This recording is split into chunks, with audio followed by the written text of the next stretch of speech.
Hello once again, this is your Highland Travelers. Another comment po ang ating bibigyan pansin mga sir and ma'am.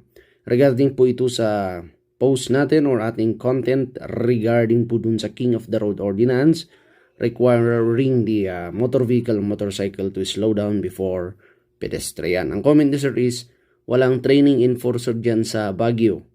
Dito sa amin sa Squatter, Manila, dapat mas bilisan ang sasakyan lalo na kung malapit sa pedestrian. Dapat antayin yung mga taong subinyas kung sila ay tatawid para di magkaroon ng traffic.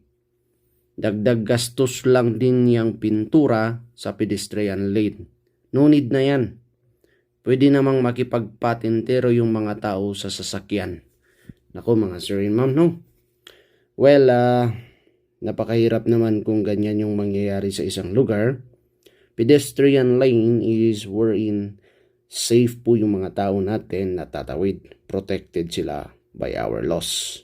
Kailangan din nating pinturahan para po kasi yan sa ating road courtesy and discipline para hindi kung saan-saan din tumatawid yung mga tao.